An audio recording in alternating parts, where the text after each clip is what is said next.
Let's play some ball. And he did play ball, but he's the actor. It was his real life. Happy are those who dream dreams and are willing to pay the price to make their dreams come true. He dreamed, he believed, and against all odds, he achieved. But you always believed in it. Yeah, I always believed in it. Well, because a few people out there believed in me. He lived the life that so many hardcore sports fans only think about. Eagles legend, Invincible, Vince Papale on The Pulse. You know how many people say, I would do that for free? I did. I said that. But that's why I played semi-pro football again, for a beer and a pair of Riddell shoes. Unbelievable! This is just unbelievable. You can see I'm all about smiling as we start the show today because I talk about a lot of different things about me. One of the things you know is I am a diehard Eagles fan. I'm a 4-for-4 Philadelphian. So when you get an Eagles legend like Vince Papale I don't know about that. to come into the studio, it is a highlight for me. How are you, sir? Yeah, the man, the myth, and not quite the legend. But I appreciate that, Bill. That's so funny when people say that. Actually, when I meet other NFL players, they'll come up and, man, you're the legend. I say, oh, man. But that's pretty cool. So you still, people have been saying that for years. Yeah, it's still surprising. Well, yeah, it is. I'm just a kid from Glen Olden that happened to have this movie made about him, and then all of a sudden, it's just, I just came out from underneath the rocks. I was just hanging out there in Philly, living in Philly, and it was all good. I think there's all of this love, support. You're the legend because I think deep down inside, you were all of us. Yeah. Like you are that person. We're all like, man, if I could only get a chance, and we would have failed miserably. Well, I don't know about that. Everybody gets that shot. When I got out there on that field, I played for I played for the fans. I played for the guys like me that suffered through those years when those teams were horrible. Mm-hmm. But I was still that loyal Eagle fan, and there wasn't anybody in the city that could come outside the city and come outside the city into our city and criticize my Philadelphia Eagles. And for me, it's all about Philadelphia. So I put those pads and a helmet on for them. And then I got the greatest opportunity of a lifetime, and it was from Dick Vermeil. And he has this great saying, and I use it when I get out and speak a lot, and it's an opportunity is worth to a person exactly what the preparation enables them to make it. It's all in the prep, it's getting that game plan together and doing all that. And, no matter what I do, I game plan for any event. So, and I think a lot of it is because of the impression that Dick Vermeil left on me. So backpedaling, you are professional football player, but you didn't play in college. You didn't have that traditional path. Yeah. So that part's true. I was a Hawk from St. Joe's, and I was competing in track and field. So you were an athlete. You were a very good track star, and you played in high school. You lettered in multiple sports. Yeah, 4 sports. Yeah.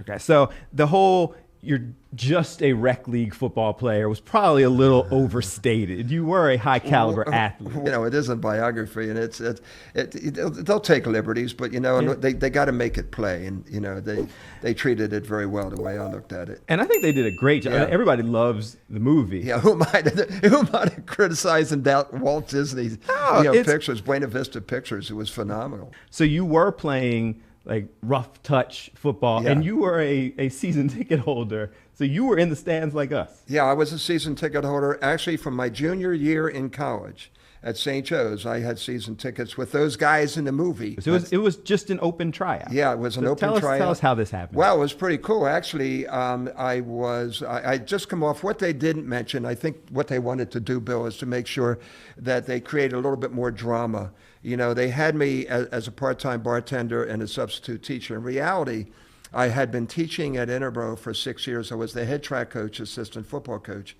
And I was working my master's degree at Westchester in counseling. And then and at the same time, I was trying to qualify for the Olympic trials in the decathlon and playing in the rough touch leagues. So all this is happening, going through a divorce, it was pretty complicated then.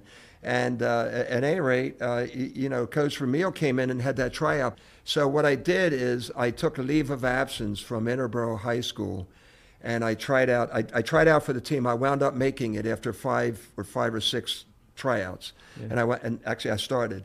And so I went on a leave of absence from teaching at Interboro. Then the league folded the second year, and I tried to go back and get my job. And they said, we don't have anything for you, but next year, be ready to go. We've got a teaching job, and, you'll get your coaching and everything back. Like, nah, I'll just go to the NFL. So that's when the bartending and the substitute teaching came in. So now I'm in pretty good shape. And I still never stopped training because there was always that track thing in my mind, which I didn't quite make. And Dick Vermeil comes in with that tryout, and the guys were breaking me pretty hard. And I figured, well, I got nothing to lose, but I didn't brag about it.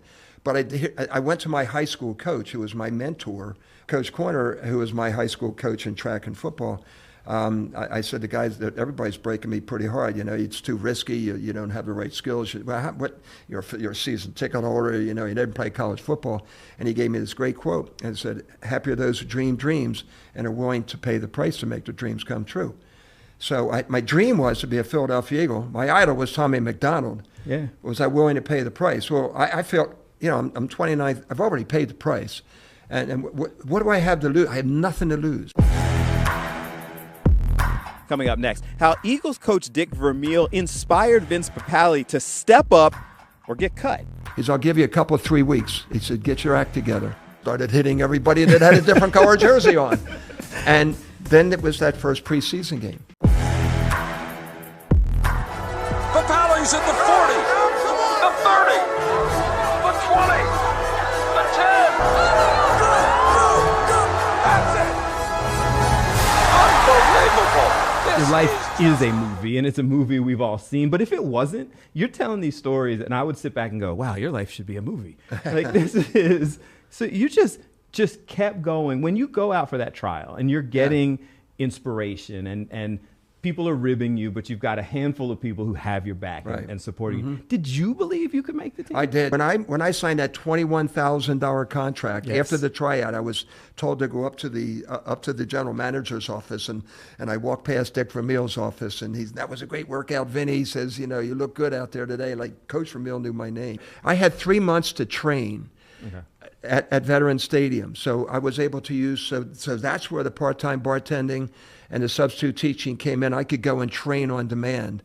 And I started training at 9 o'clock every day. I'll be the first guy in that door. You're 29, I'm 30 years old. Yeah. At this time. Right. Believing that you're going to go walk in there and be a member of the Eagles. You're a 30-year-old rookie who gets a tryout, goes and does all of this training. And your response is, well, why not? Do you know how many people would be like, I got no shot? But you always believed in it. Yeah, I always believed in it. Well, because a few people out there believed in me. I went in with one thought in mind, that I was going to be their fifth wide receiver because they lost Bobby Picard in the expansion draft, and I was going to be that fifth wide receiving special teams guy. I'm going to be that special teams guy. And when I got into camp, that first week was against all rookies and free agents, and I was lighting it up. Roman's throwing the ball to me all the time. You know what happened, Bill? The next week, the veterans come in. These are the guys that I sat in the stands and cheered for. Yeah. And I'm saying, I can't believe I'm on the same field with Bill Bergey, Harold Carmichael. I'm in the locker room, and Harold, I'm in the huddle with this guy, and I see some of the greatest athletes I ever cheered for that are out in their field, and I sort of backed off. Okay. And then Coach Vermeil, Coach Vermeil says, you're not the same person as you were last week. You were hitting everything that had a different colored jersey on, and sometimes the same colored jersey. He said, you just loved contact. And I said, Coach, I said, I'm sort of, these are my heroes. He said, they're your heroes. What are you, crazy? These guys are your heroes. And he said, I'll tell you what, Vin. He says, you have a shot to make this team. And he told me then, he says, you had a shot to make this team. I got my eyes on you. He said, but, he said, I want to see what I saw last week. He said, I'll give you a couple of 3 weeks. He said, get your act together. Wow. Well, that's all I needed. And you got a shot to make this team. Make this team. So I go back to, I started hitting everybody that had a different color jersey on. And then it was that first preseason game. And that was the one. That was the game. I'm getting goosebumps telling the story. Can I tell you this? It's so cool. Tell me the story, yeah. Because I'll tell you, I'm there, and I'm in San Diego. And I'm with I'm with the same guys now that are my heroes, and I'm dressed in Eagles green. I got number 83 on, and they played the national anthem, and I cried like a baby. I was crying like a baby. I cannot believe I'm in this. So the coach says, you're going to go in the second half. Well, guess what? The 2-minute warning. Papale, you're in. First down. I have 2 catches, 2 first downs, 2 side adjustments, and the whole game, the receivers were blowing it, except for Carmichael, because he was, and Charlie Smith. Everybody else out there couldn't read the defenses. That got me another week. Obviously, your life changed after playing. Right. And people, like some people, a lot of diehard fans knew the story. Right. When the movie comes out, the world knows the story. Yes. And then it becomes like that whole hero thing that you're talking about. I've spoken all over the world, by the way. It's pretty wild. How much did your life change after that movie came out and now everybody knows Invincible? Exponentially, especially here in Philadelphia. In terms of the kinds of coverage, there was not the internet, there was not social media, those kinds of things. And now it's just exploded. And, I can't go anywhere. I don't buy too many beers, as I say in Philadelphia. But, worldwide, and, I'll get recognized in airports and things of that sort, and it's crazy. But, the thing is that it's just given me a feel and reassuredness that I can do just about anything if I put my mind down to it. I feel that I've really made an impact on a lot of people's lives if they know the story. There might be somebody that's in there that's struggling because one of their loved ones is dealing with mental illness. Well, guess what? I went through it. I saw my mother go out of the house in a straitjacket. I saw her at Haverford State Mental Hospital. I had to visit her there and deal with that. And I also knew how important it was for mentors to be a part of my life. And I swore that I would be somebody else's George Corner. I knew how important it was for Dick Vermeil to come in my life, to give me the opportunity of a lifetime to have this crazy wild dream come true. So now I try to be that same person. You're built different. You're just next level. And now you've kind of I don't see myself that way, and I just but I think that's why you are. You're a motivational speaker. Right. And kind of travel around and share what message and why. Well, I just share the message. I talk about Invincible as a dream, but it's not that's not my dream. It's all about your dream, and whether you're willing to pay the price. I use that quote, whether you're willing to pay the price. And I always say, it's making the impossible possible, the doable, the undoable doable, and then the unbreakable breakable. You got to break through those barriers, whatever it is. And this is how you do it. And everybody in their life has that dream that they want. But I was at a church sermon the other day, and the pastor said, if you have that vision or dream and you don't have the game plan to succeed in it, it's just a fantasy. Coming up, when you live your dreams, you want better for all of us. We could all write our books. Maybe we should start doing that. Maybe we should be nicer to people. Maybe we should listen to everybody instead of criticizing for what they say. We're a podcast, and we are a father-daughter team, and we are the baby boomer and the millennial. We're going to just have fun with it and not be too serious, because right now the world needs a laugh, and we hope we're going to put a smile on your face and maybe give you another and a great perspective or a different perspective on how you look at things, people, events, personalities, whatever it is. I have a podcast with my daughter, Gabriella. It's called Gabbing with Invincible. That's now hitting the airwaves, gabbingwithinvincible.com. My wife is a realtor. She's been for 40 years. She coached at the University of Penn in gymnastics, not a Giants fan. Right. And she was a world-class athlete. World-class, world class. We're now together, so we're a team. We don't look at ourselves we are really a team, and we have the Papale group, and Gabriella and Vinny and my wife are doing real estate in Florida, New Jersey, and Pennsylvania, and we're all working together for the same purpose. And I'm their ambassador. You're all of our ambassador. Your son's currently playing professional football. Yes, he's a USFL with the Memphis Showboats. And he's a slot receiver, and they're telling him that he worked out with some NFL guys this past off season, and they say you're destined. So we'll see. Hopefully he's just turned 26, but he's ready. Okay. And our daughter Gabriella was working with the 76ers. If you went to a Sixers game and you saw all the entertainment on the court other than the game, she was the one that coordinated it. I mean, of course, there is this book. Now, you've done a lot of this kind of stuff. So this is the latest book? This is the latest. The first book was The Real Story. REAL story that Disney allowed me to write, which was really cool. So I was able to fill in some of the blanks I told you now with the U.S. World Football League and some of those other stories that weren't in the movie. And then Janet and I wrote a book called Be Invincible, a playbook for reaching your full potential. And then the last laugh, it's with my teammate.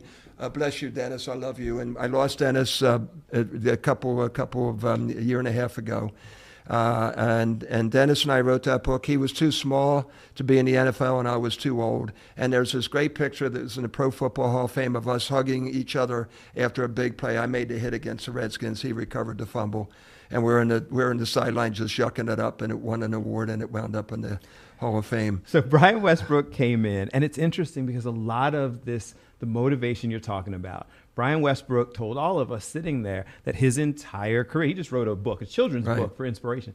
And he said his entire career, you're too small, you can't do it. You know, he hurt himself, and now you're not getting the NFL tryouts, and you're not going to get drafted to much, all of that. And it was the same mindset. Like, I'm not going to let somebody else define who I can be. That's you. Look at me, look at you. I mean, you could tell your story. Ivana could tell hers. Everybody, all your producers, everybody that's on air here has their great story. It's nothing new. We could all write our books. Maybe we should start doing that. Maybe we should be nicer to people. Maybe we should listen to everybody instead of criticizing for what they say. The salary stuff that I thought was interesting. You made $21,000 your first year with the Eagles. Yeah. You played for a few years, but your high salary was $42,000? Something like that, yeah. What do you think now when you see the guys? Well, like, we're about to play, and I love him, my guy, come on the show, but Jalen Hurts is about to get $50 million. That's pretty crazy to think that somebody's going to pay to get that kind of money to play just football. You know, we just lost one of our defensive backs is going to get $8 million for 1 year. Yeah. Are you kidding me? Really? I mean, okay. I always say, I said, you know what? There's going to be a tryout for those over 70 or something. I'm going to go and I'm going to have that one hit, you know, and that's it. And when I'm getting carried off the field, I'm going to wiggle my toes and everybody get the thumbs up, you know, and collect that $1 million and go. Hey, you know what? I know the risks. I know what has to go through. That's just the way the market is. That's the way it is, and you just roll with it. I don't look at it in terms of money. I look at it in terms of effort, and I look at it in terms of performance. You know how many people say, I would do that for free? I did. I said that. But that's why I think played semi-pro football for a beer and a pair of Riddell shoes. The whole concept again of that hero we needed, and you said you still don't embrace yourself as that hero, but there's so many people who are like, man, I would do that for free. And I mean, you didn't do it for free, but you were willing to go out there and give and sacrifice everything. And there wasn't an $8 million paycheck waiting. You just loved playing football. Yeah. Well, and I loved my Philadelphia Eagles. And could you imagine? I mean, you know, look at the odds of that happening. 10-year season ticket holder down on the stands, becoming captain of the team. Yeah. For crying out loud. You know, getting 4 years. I mean, you know what the ultimate last laugh is? I get an NFL pension. You earned that. Do they have you doing stuff with the NFL? Do you speak I things do. on their behalf? I do stuff, you know, whatever it is. You know, a lot of it's just word of mouth now. And, you know, I keep saying retirement. I keep messing with Johnny. Says, I'm not allowing you to retire. I have the most perfect, idyllic life I could ever imagine. And I say that all the time. You know, just the Philly thing, the Florida thing, the kids, my marriage, you know, celebrating 30 in a few months. I mean, is it any better than this? You know, it's just great. And then to come back to Philadelphia and to sit here and, you know, where I was at an event last night and people coming up, it was really cool.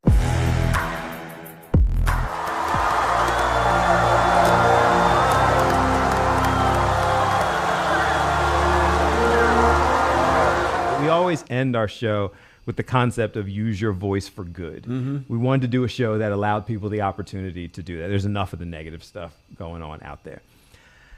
What does use your voice for good mean for you? Well, for me, it's just about people and people coming together and just understanding that everybody has their strengths and they have their weaknesses.